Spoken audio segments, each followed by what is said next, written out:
Ito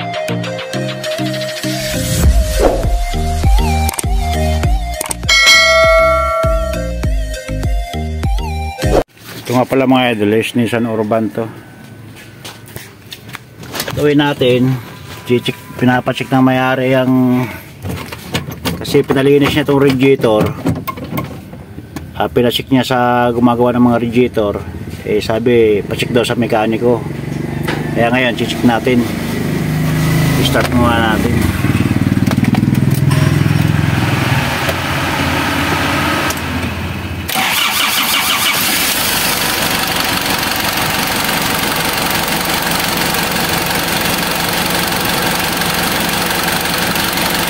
Ayan mga idol, lang ano yan, malamig pa to. Baka mukha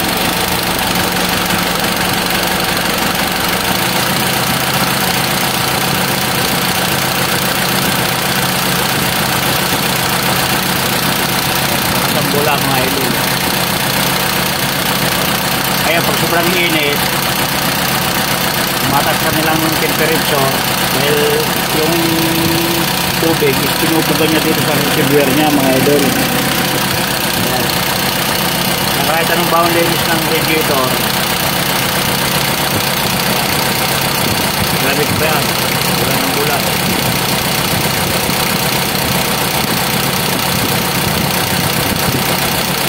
Yan ang problema. Nabili niya ito si Finance, kaya siyempre siguro may dati na tumang ganito. Nangyayari niyan, magpapalit lang tayo ng mga valve, cylinder head gasket dito mga. Ito cement pa lang naman yan, kaya lang nauubos ang tubig, lumalakas ang pressure lalo pag mainit na. Ngayon tatapoverol natin ito mga idol, bukal tayo ng valve ng cylinder head gasket. Malakas yan, no?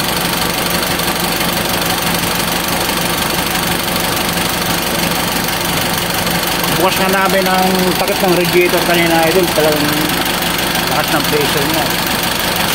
Malamig pa yung radiator niya, yung makina. Sige, update namin kayo mamaya mga idol pag binuksan na namin itong engine. Okay, God bless.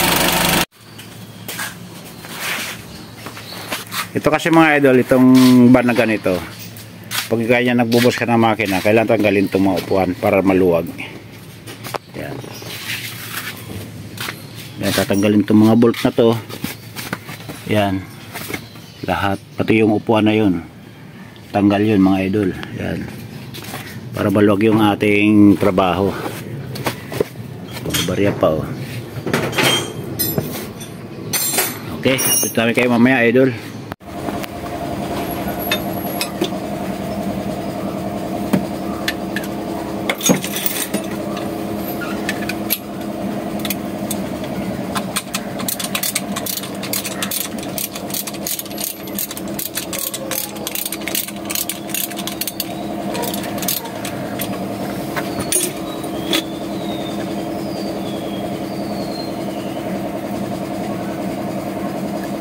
Puro sealant na yata yan eh.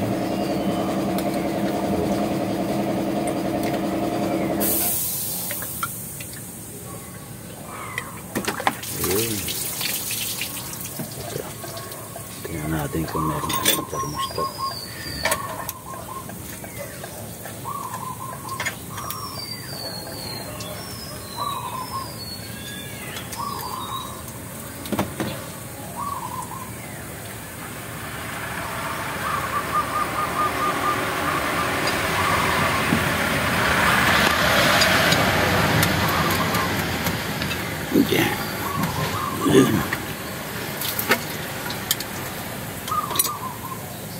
Meron pa. Na? Meron pa. Pwede nang tanggalin yan. Itanggalin na lang dito. Puno. Para maluwag tayo.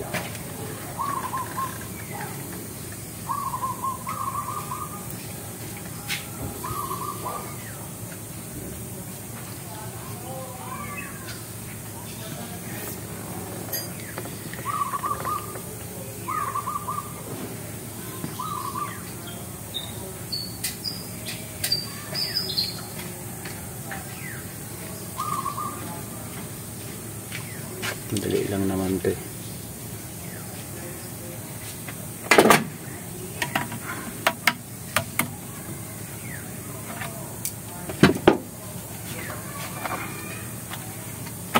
Ayan. Okay, ito. Ayan na. Ayan ang yung titirado niya mga idol. Si Boss Master na lang ang titirado dyan. Saan na mag-top overall niyan. At taga-video lang ako. Ayan.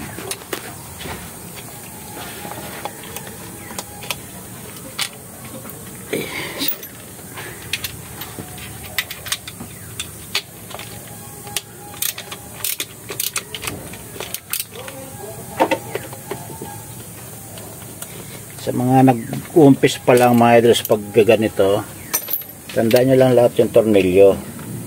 Bay, isa lang naman masukat niyan, kaya lang yung haba sa kaiksi, yun lang naman eh.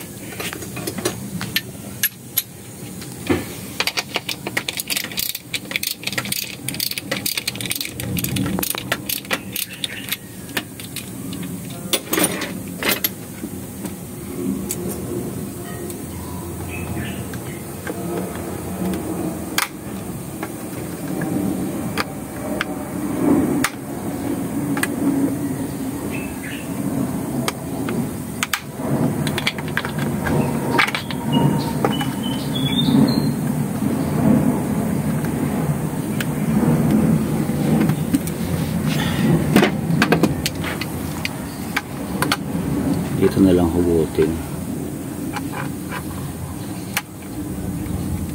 Puno.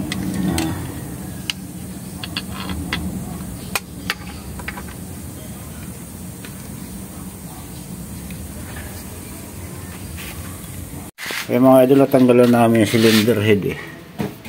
Yan. May sunog siya eh. Yan. Malit lang naman ang sunog niyan mga idol. Ayan.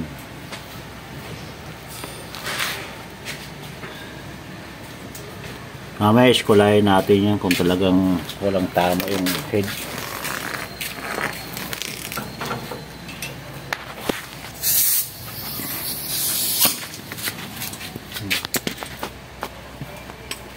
Ito pumasok bisa.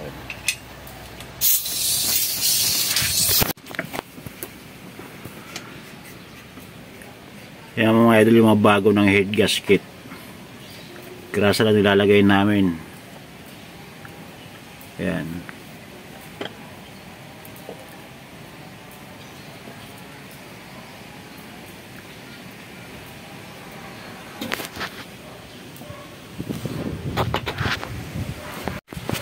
Yan mga idol, wala naman siyang oblong.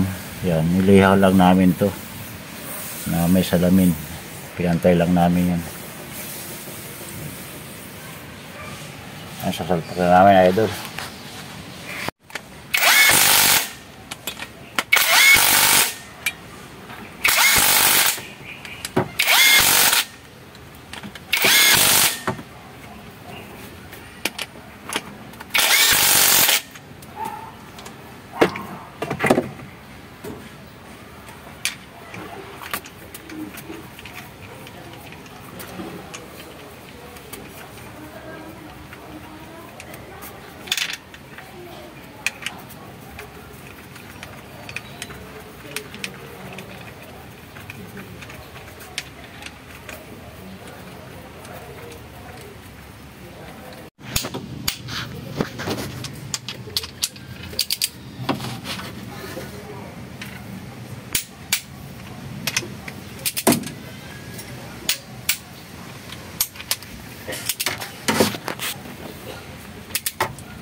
Nagtatanong pala mga idol kung anong higpit niyan. So torque range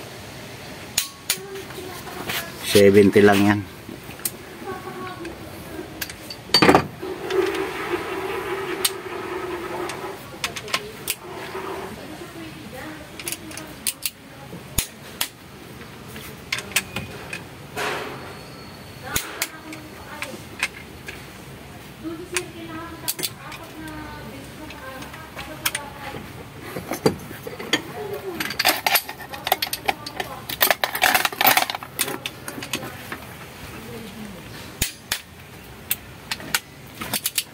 Sa dulo ko lang umawak para huwag nagatik dyan sa dulo.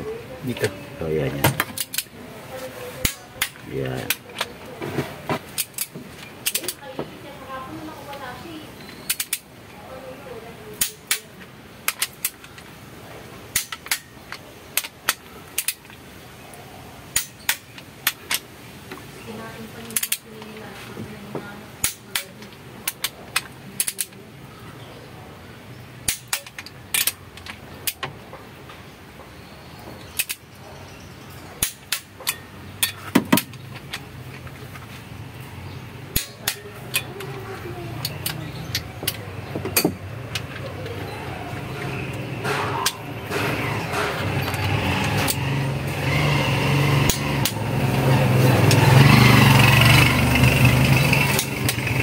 Ilo 70 lang ang higpit niya. 75. Yan, okay na yan. 75 higpit ng head bolt ng Nissan Urban. Kaya mga idol, nakabit na namin yung head. Yan, nakabit na namin yung rocker arm. Nakabit na namin yung valve, mga idol. Tapos update ko kayo mamaya pag papaanda rin na. Valve na lang, tapos mga mailit na lang ikakabit. Yan. Para hindi masyado mahaba video, mga idol. I-fast forward na natin.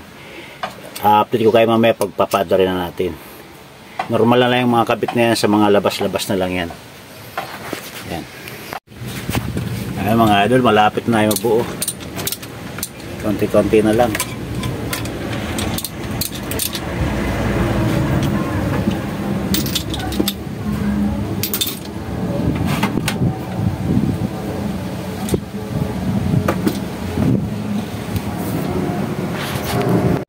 Eh mga boss, nakapit na namin lahat Ipapandar na kami ngayon. Nableed na rin namin itong nozzle na to. Kaya bago namin kinakip ito. Kaya try natin i-start ngayon. Okay. Master, start.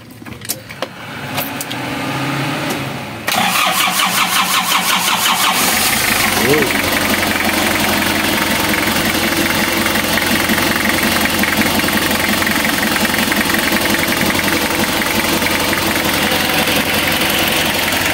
Ayan, dati mga idol, itong radiator ito. Ayan, under pa lang kanina bago na binuksan, talagang maggalaw na siya. Ayan, stable na siya.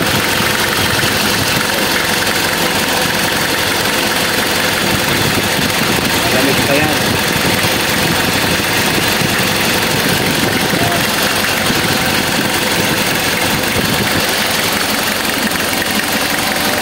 Siya.